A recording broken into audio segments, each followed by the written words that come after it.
Bismillahirrahmanirrahim. Rabbi shrahli sadri wa yassirli amri wahlul 'uqdatam min lisani yafqahu qawli. Baik, seterusnya kita berjumpa kembali kepada semua pelajar, terutamanya pelajar-pelajar tingkatan 5. Kita teruskan sesi pembelajaran kita hari ini untuk topik pembesaran. Okey, bersama-sama dengan Dr. Hana, Guru Cemerlang Matematik SMK Puteri 1. Baik, kita mulakan dengan contoh yang pertama. Baik, cikgu harap semua pelajar beri tumpuan bagaimana kita nak menghuraikan proses transformasi yang kita ingin bincangkan pada hari ini, iaitu pembesaran. Okey. Kita lihat contoh satu. Okey, katalah JKLGHE. Okey, kita follow berdasarkan soalan. JKLGHE ialah image. Okey, kita highlight image bagi EFGH. Okey, EFGH maksudnya EFGH ini adalah objek. Okey, cikgu catat sikit. EFGH itu adalah objek di bawah suatu transformasi. Huraikan transformasi tersebut. Okey, now. Apabila kita mengenal pasti satu objek, satu objek yang berubah saiz. Okey. Dalam kes ni objek EFGH kecil, kemudian dia menjadi JKLGHE yang lebih besar. So transformasi tersebut automatically adalah suatu pembesaran. Okey, jadi kita tulis dulu keywords yang tepat, iaitu pembesaran. Okey, apabila melalui proses pembesaran, kita perlu pastikan ada dua lagi maklumat yang perlu kita isikan, iaitu faktor skala. Okey, faktor skala, dan yang ketiga adalah berpusat di mana? Berpusat di. Okey, cikgu catatkan dahulu keywords dia pembesaran, and then another point adalah faktor skala, yang ketiga adalah berpusat di. Okey, so pembesaran ni selesai. Faktor skala, okey, cuba kita ingat balik apakah rumus untuk mendapatkan faktor skala. Okey, faktor skala adalah kita cari nilai faktor skala ataupun K, kalau kita masih ingat K, iaitu saiz image dibahagikan dengan saiz objek. Okey, ini adalah cara untuk kita mendapatkan faktor skala. Alright, so macam mana kita nak rujuk pada rajah? Okey, mudah saja. Kita just ambil saiz image. Okey, contoh cari saiz image yang sepadan. Biasanya kita akan rujuk garis yang mendatar ataupun menegak. Maksudnya yang straight lah. Okey, contoh kat sini paling mudah, kita tengok yang paling pendek untuk kita selesaikan. Okey, contoh HGL ni. Okey, this one. HGL ni adalah image. Okey, berapa petak dia? 2 Okey, 2.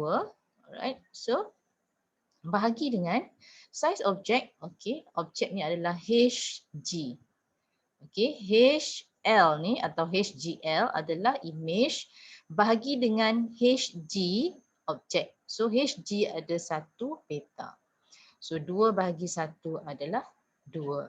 So you can write here faktor skala 2. Okay, you got another mark. Okey, markah yang ketiga berpusat di. Okey, di mana pusat bagi pembesaran ni? Okey, untuk pusat apa yang perlu kita buat? Kita just join dua points, yang sepadan. Okey, contoh kalau L image-nya, yang sepadan dengan objek asalnya adalah G. So you just join. Okey, kata cikgu joinkan L sambung ke G, and then cikgu panjangkan, lebihkan. Okey, begitu juga kita boleh ambil satu lagi. Okey, terpulang pelajar-pelajar boleh ambil mana-mana satu yang lain. Okey, contohnya di sini, okey. Katalah J.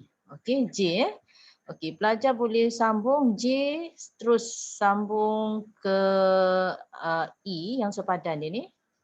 and then teruskan lagi sampailah ke H dan panjangkan. Okey, bermakna di sini kita akan jumpa satu persilangan. Okey, satu persilangan. Maksudnya nak cari pusat, kita just join dua image dan juga objek yang sepadan dan panjangkan sehingga berlaku persilangan pada dua garis tu. Okey. Dan satu lagi petua, kalau kita lihat objek dan image tu daripada points yang sama, so sebenarnya automatik kita tahu itu adalah pusat kan. Okey. So dalam kes ni kita katakan berpusat di H. Okey, sebab dah ada nama kan, berpusat di H. Okey, jika tidak ada nama macam sini contohnya dia berpusat di H, so we just jot down H. Sekiranya tidak ada nama, kita perlu buat koordinat, maka kita kena tulis dalam bentuk koordinat. Alright, so for this case selesai untuk 3 markah. Okey, markah pertama, kedua dan ketiga lengkap. Okey, seterusnya untuk bahagian kedua. Diberi bahawa sisi 4 EFGH. Okey, EFGH. Okey, EFGH tadi adalah objek. So kita catat sikit yang dia bagi ni ialah luas objek atau LO. Okey, mewakili kawasan 28 cm persegi. Okey, soalan hitungkan luas dalam cm persegi kawasan yang diwakili oleh rantau berlorek. Okey, now. So sekarang kita nak mencari kawasan berlorek Okey, maklumat yang diberi adalah luas objek iaitu 28. Okey, now. Sekarang ni untuk menjawab soalan bahagian yang kedua, kita akan selalu merujuk kepada rumus, okey? Atau formula yang diberikan dalam soalan. Okey, biasanya diberikan semasa SPM iaitu Li luas image adalah K kuasa 2 iaitu faktor skala didarabkan dengan luas objek. Okey, for this case, okey, apa maklumat yang dah ada? K kita mesti rujuk pada K yang telah kita cari di 1 tadi iaitu 2. So you jot down here 2 kuasa 2 didarabkan dengan luas objek yang kita dah gariskan tadi Luas objek adalah 28. Okey, what did you get? 2 kuasa 2 darab 28, so you got 112. Alright, so dapatlah luas image. So luas image adalah kesemua ni. J, K, L, G, H, E. Tetapi soalan dia nak kawasan yang berlorek. Okey, yang berlorek maksudnya okey image and then kita kena tolak kawasan yang tidak berlorek iaitu luas objek tadi. So next step, luas kawasan berlorek adalah luas kawasan berlorek adalah yang ambil 112. Okey, 112 you tolak dengan 28. Okey. So what do you get for final answer? Jawapan akhirnya 112 tolak dengan 28, so you dapat 84. Okey. So another 3 marks yang kita akan dapat. Okey, this one 1 markah. 1 markah lagi untuk luas kawasan berlorek iaitu 112 tolak 28 dan kita mendapat markah nilai 1. So jumlah markah kita adalah 6. Okey. Mudah saja kan? Okey, kita teruskan Contoh yang kedua. Okey, untuk contoh yang kedua, okey, kita lihat di sini rajah menunjukkan sisi 4 PQRS. Okey, so bila kita membaca soalan kita pun follow Okey, PQRS dan KLNS okey dilukis pada suatu satah kartesan. Right, this one. Okey, apa maklumat yang dia bagi? KLNS ialah image. Alright, so this is the info actually. KLNS, okey cari. KLNS adalah image bagi PQRS. So maksudnya PQRS ni adalah objek. So kita catat sikit PQRS yang kecil ni adalah objek supaya kita tidak tersilap. Okey, di bawah satu transformasi, huraikan selengkapnya transformasi itu. So, again konsep ataupun ciri pembesaran adalah berlakunya perubahan saiz. Asal kecil jadi besar atau asal besar jadi kecil. So, dalam kes ni, asal kecil objek PQRS, okay, and then dia jadi besar KLNS. So, again, untuk 3 markah kita catat proses transformasi itu adalah pembesaran. Okay, so you got 1 mark already for this one. And then bila pembesaran mesti ada maklumat faktor skala. Okay, faktor skala. And the third info yang mesti kita catat adalah berpusat di. Okay, berpusat di mana? Okay, now kita cari faktor skala. Macam mana nak cari faktor skala? Again, faktor skala adalah SI, size image bagi dengan SO, size object. Okay, so kita pun kenal pasti berapa faktor skalanya. Okay, ambil sisi yang sepadan. Okay, which one yang you nak bandingkan terpulang Okay, katalah kita ambil, okay, this one is size object, satu petak sebab tak ada line yang straight, kita boleh ambil yang condong tapi dia mudah saja untuk dilihat sebab rajah untuk KL berbanding PQ dia bahagi dua sama petak, maksudnya straight lah. Okay, so KL berapa petak yang terlibat? 3. Okay, size image-nya 3 bahagi dengan size objek PQ yang sepadan 1 petak. Jadi berapa faktor skalanya? 3 bahagi 1, 3. So kita catat kat sini faktor skala 3. So you got another 1 mark. Okay, next. Berpusat di. Okay, kat mana pusat? Again, cikgu ingatkan dah sambung dua bucu image dan objek yang sepadan. Okey, kat sini cikgu dah buat line sebenarnya. Okey, K, cikgu sambung ke P and then cikgu terus panjangkan lagi kat sini Okey, panjangkan lagi. Begitu juga N. Okey, ni ada line cuma tak berapa nampak kan. Okey, cikgu sambung ke R and then cikgu pelebih lagi panjangkan lagi sehingga bersilang. Okey, dan kita boleh perhatikan dia bersilang di S. Okey, dan ada nama. So you just write here berpusat di S. Okey, so you got another 1 mark. So completely 3 markah. Okey, next. Untuk bahagian kedua, diberi bahawa kawasan berlorik KLMRQP. Okay, mewakili suatu kawasan yang mempunyai luas 104. Okey, cek dulu.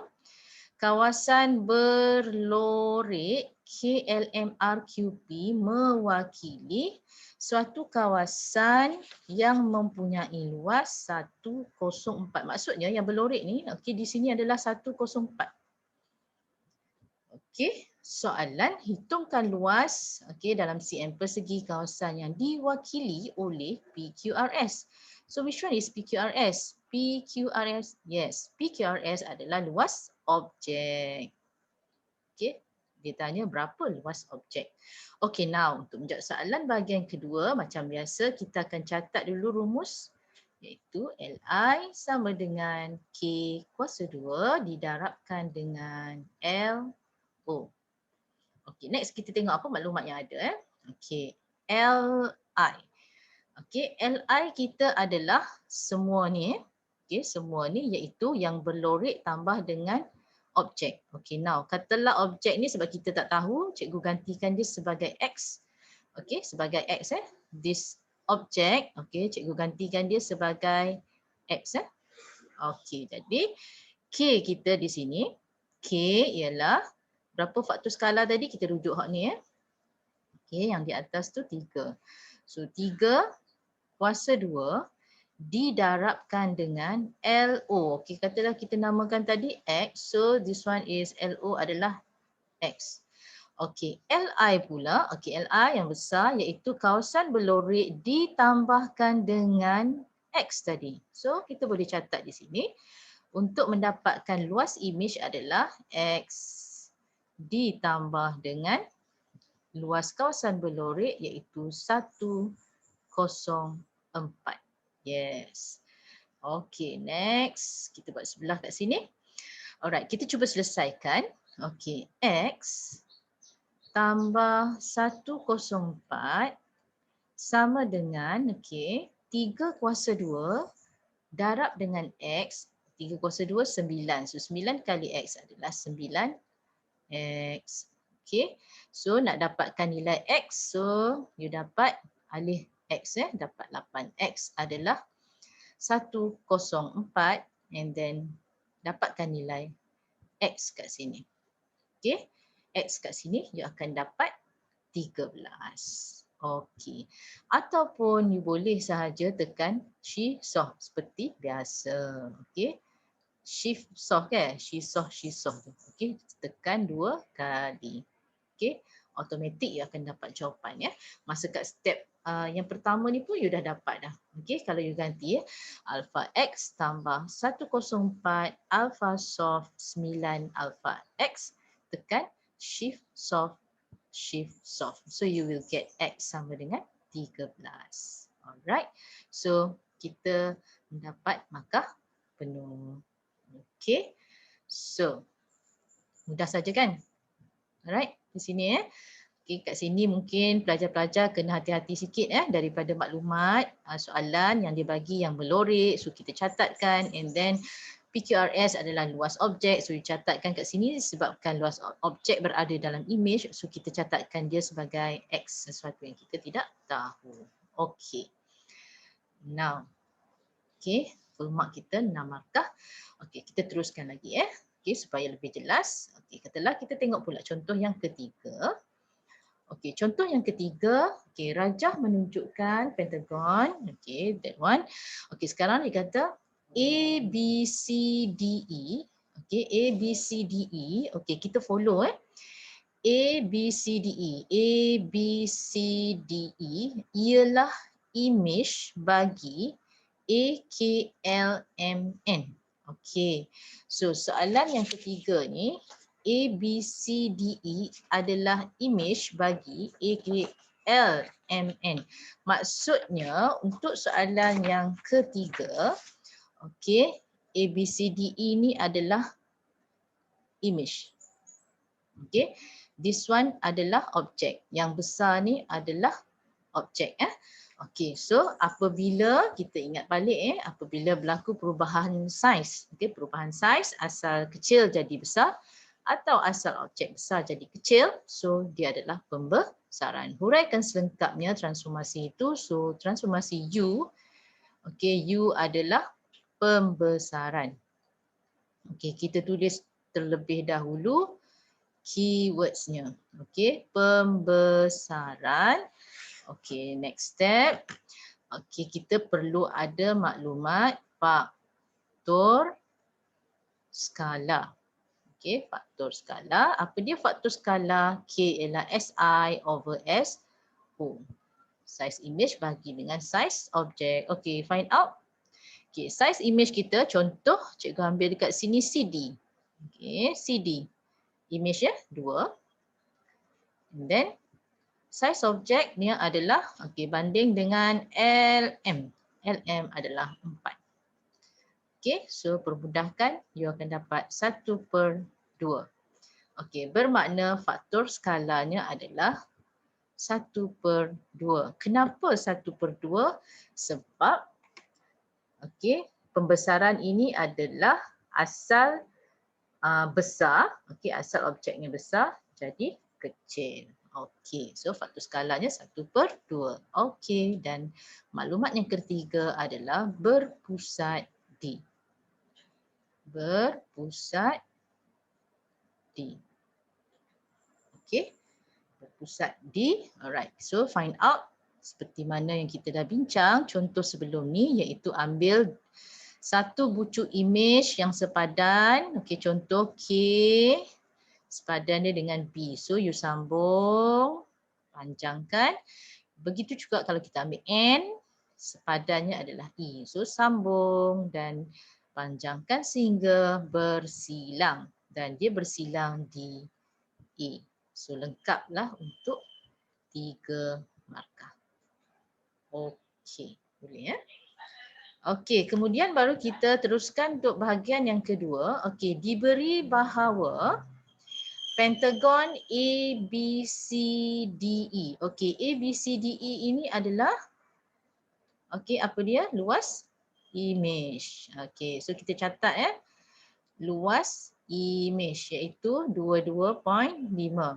Okey, hitungkan luas dalam meter persegi kawasan yang diwakili oleh kawasan yang berlorek. Okey, yang berlorek kat sini maknanya image ni dia duduk dalam objek. Okey, kita catat dulu rumus. Li sama dengan K kuasa 2 didarabkan dengan luas objek. Okey. So sekarang ni berapa Li kita? Li kita adalah 22.5 sama dengan faktor skala kita adalah 1/2. Okey, once you terlibat dengan pecahan, so you put in bracket Okey, didarabkan dengan LO. Okey, LO kita tak tahu. Okey, so sekarang ni kita nak cari berapa luas objek. Luas objek yang besar. Okey, so sebenarnya kat sini kita boleh shift solve je. Right? Okey, ataupun you nak kira manual pun tak apa So kalau kita kira manual 22.5 sama dengan didarabkan This one is 1/4, right? You darab terus dengan 4. Okey, you akan dapat luas objek. So 22.5 you darab dengan 4, you akan dapat 90. Okey, 90 LO. Okey, LO kesemuanya tapi dia cuma nak kawasan yang berlorek. So again, luas kawasan berlorek adalah 90. Okey, untuk keseluruhan ditolakkan dengan 22.5. Okey, so what did you get? Dia akan dapat 67.5. Okey, that is your final. Okey. Okey, selesai untuk contoh yang ketiga. Okey, cikgu harap semakin jelas dan kita lihat contoh yang keempat untuk hari ini. Okey, untuk contoh yang keempat, okey, JKLM ialah imej bagi EFGH di bawah satu transformasi M. Okey, so kita cek maklumat soalan. JKLM, okey, JKLM ialah imej bagi EFGH. Maksudnya JKLM ni adalah imej, jadi yang besar ni objek. Okey, JKLM ni adalah imej. Okay. Cikgu suka kalau kita catatkan pada rajah supaya kita tak confuse Okey, di bawah satu transformasi M, huraikan selengkapnya transformasi M. So apa dia M? So again, apabila berlaku perubahan saiz. Okey, so kita pasti proses transformasi tadi adalah pembesaran. So kita catat terlebih dahulu keywords yang pertama pembesaran. Okey, keywords yang kedua dalam pembesaran mesti kita nyatakan tentang faktor skala. Okay, and then yang ketiga adalah berpusat D. Okay, so again faktor skala macam mana kita nak dapatkan faktor skala. So kita ingat faktor skala K ialah saiz imej bahagi dengan saiz objek. Okay, SI over SO. Okay, so berapa saiz imej dan berapa saiz objek yang awak nak guna? Okay, so you check. Okay, katalah saiz image. Okay, yang mudah kat sini, this one KL. 1. And then saiz objeknya adalah FG. Yang sepadan sini FG iaitu 2 petak. So 1/2. So faktor skala kita adalah 1/2. Kenapa dia jadi pecahan 1/2? Sebab asal besar jadi kecil. Okey, berpusat D. So again cikgu dah buat garis merah kat sini Cuma yang perlu pelajar-pelajar ingat, sambungkan bucu yang sepadan. 2 yang sepadan. Sambungkan bucu objek dan imej yang sepadan. So you sambung E join dengan J dan panjangkan. Okey, kalau kita ambil bucu H, sepadan dengan dia adalah M. So you panjangkan sehingga you jumpa persilangan. So persilangan ni tiada nama. So kita kena tulis dalam bentuk koordinat. Okey, berpusat di, okey, berapa koordinat? Okey, bila koordinat mesti ditulis dalam bentuk kurungan dan ada nilai X dan juga Y. So berapa nilai koordinat di sini? 7, 0. So berpusat di 7, 0. So completely 3 markah untuk bahagian A. Baik, untuk bahagian B, right? This one bahagian A, bahagian A. Okey, untuk bahagian B pula, okey, kita baca soalan dia, diberi bahawa EFGH, okey, EFGH mewakili luas 112. So EFGH ini adalah apa yang kita catat tadi? Objek. So dia adalah LO. Maklumat ini adalah untuk LO, iaitu 112. So soalan, hitung luas kawasan yang diwakili oleh JKLM. So JKLM adalah luas imej. Okay. So again kita biasa-biasakan untuk menulis rumus. Okay. Li equals to K square times LO. Okay. Kita just rujuk pada rumus yang disediakan. Okay, now kita gantikan. Okay, cikgu letak dalam kotak ni. Okay, Li kita tak tahu sama dengan faktor skala rujuk soalan A 1/2. Because of pecahan, so you put in bracket 1/2 turungan kuasa 2 didarabkan dengan LO. LO daripada maklumat soalan adalah 112. So berapakah luas imej? Tekan saja kalkulator. So you akan dapat 28. Okay, that's all. Okay, so sebenarnya itu sahajalah perbincangan untuk kali ini. So cikgu ucapkan selamat, terus bersemangat belajar. Semoga semua akan diberikan kejayaan yang cemerlang, insya-Allah. Sekian. Assalamualaikum warahmatullahi wabarakatuh.